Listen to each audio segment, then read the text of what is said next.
What if I told you that medieval people had wild sex lives? They did it everywhere, anytime, and even with aphrodisiacs made of squirrel testicles. Now, if you're imagining sweaty monks in dimly lit chambers, well, you've fallen for a common misconception. In reality, medieval sexuality was anything but repressed. It was downright bizarre. In this video, we'll pull back the curtain on medieval sex, revealing the wild, weird, and often gross reality. You'll never see blue balls the same way again. Ready for a crash course in medieval love? Here are 8 surprisingly steamy things medieval people did for sex. No one. People bundled up in bed together. Okay, you've seen the memes, but bundling wasn't just for online laughs. It was a common American custom from the 1700s, but it has European roots in the medieval period. Basically, young unmarried couples would snuggle in bed together, but they weren't touching. Don't worry, Puritans.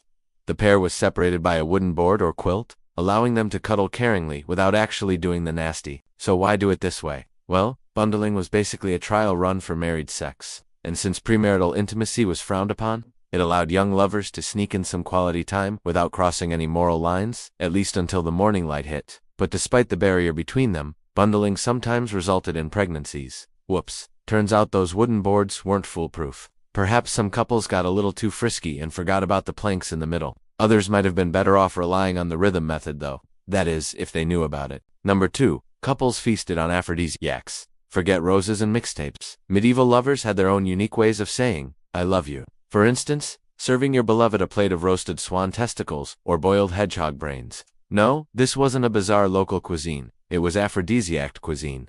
Across Europe, people believed that eating certain animal parts would boost their sex life. After all, why eat plain old chicken when you can dine on peacock brains and wonder what that legendary bird was thinking before it met its demise? But why stop at brains? Some lucky animals got special treatment. Before slaughter, roosters, bucks, and rams had their genitals tied off to increase blood flow and make the meat more potent, and these weren't just dinner table delicacies. At medieval banquets, guests might find all sorts of exotic ingredients in their dishes, including dried lizards, salamanders, and even mummies. While we now know that none of these weird ingredients boosted libido, they sure make for a wild dinner party. And don't forget the drinks.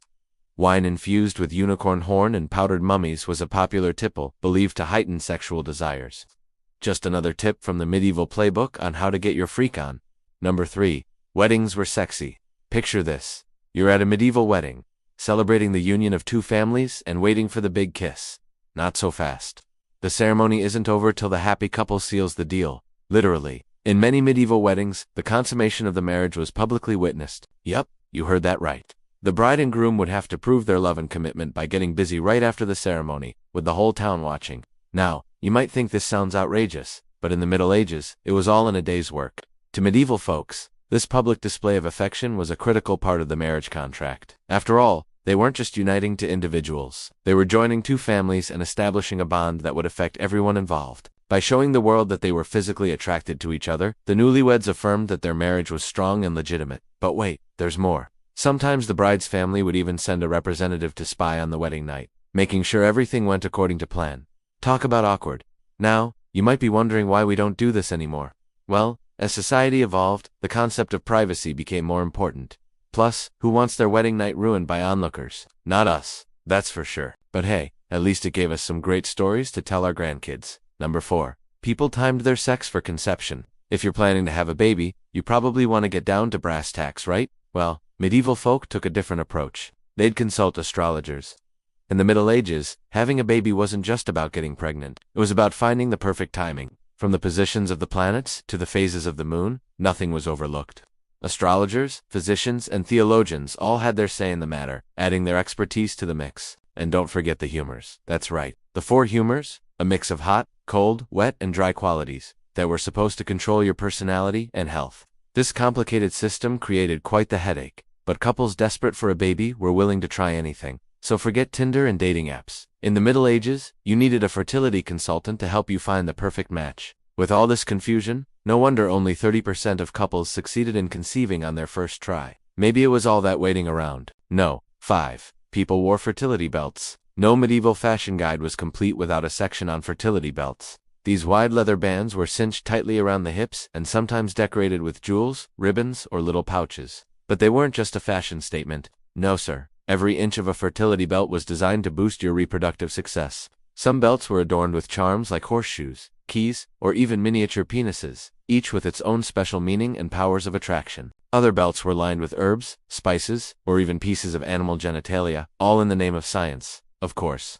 But hold on, because things get weirder. Some fertility belts even had secret pockets to hold special concoctions, usually a mix of herbs and other natural ingredients, which were applied topically or even ingested. The goal? To increase the wearer's sexual prowess and ensure successful conception. Sounds intriguing, doesn't it? Whether these belts really worked is debatable, but they sure were a conversation starter.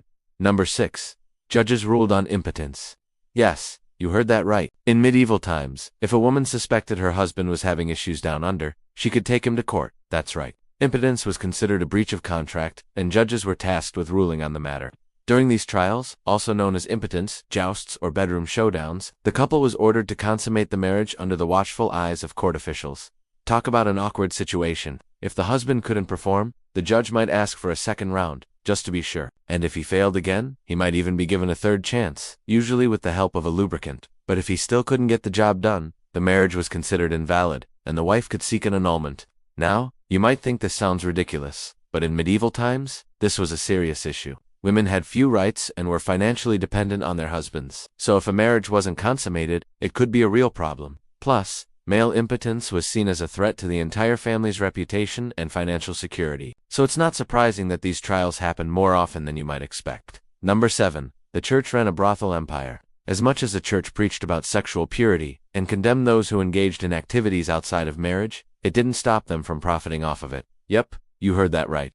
The church owned and operated a vast brothel empire across Europe. In fact, it was estimated that 1 out of every 10 women in the workforce were employed by the church as prostitutes. Talk about a unique business model.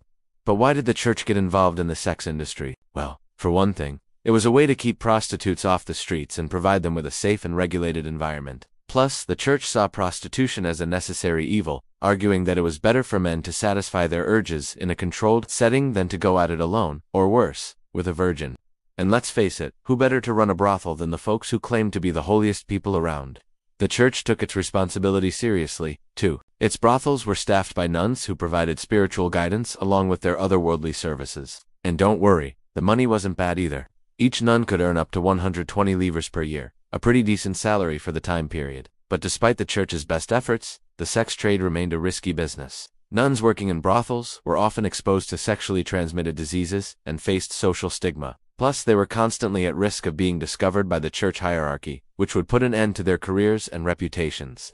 Number 8. Birth control was dangerous. If you're planning to get busy and do want to end up with an unexpected bun in the oven, you're probably familiar with the world of birth control. But back in the Middle Ages, things were a bit different.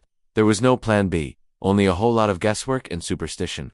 In fact, people in the Middle Ages tried some truly bizarre methods to prevent pregnancy. From poisonous potions to bizarre physical barriers and even magical rituals. But let's start with the classics, because some medieval birth control methods were downright dangerous. One popular technique involved inserting a crocodile's penis into the vagina as a sort of living contraceptive. Talk about a painful lesson in prevention. Another method called pessaries used a diaphragm-like device inserted into the vagina to block sperm from reaching the egg. But unlike today's modern diaphragms, these medieval pessaries were often made of lead or other heavy metals, not exactly comfortable or safe. And let's not forget the enema, which involved squirting a liquid into the rectum to prevent sperm from entering the body through the other end. We're just glad that none of these methods were very effective. Otherwise, medieval families might have gotten a little too big for their britches. But despite their failure, these methods reveal a lot about medieval attitudes towards sex and reproduction. People in the Middle Ages had a lot of questions about how babies were made, and they were willing to try just about anything to control the process. Now you know that medieval sexuality wasn't as repressed as it seems. Those were crazy times. What surprised you the most about medieval sex? Share your thoughts in the comments. Also, check out our other videos about medieval life. See you next time.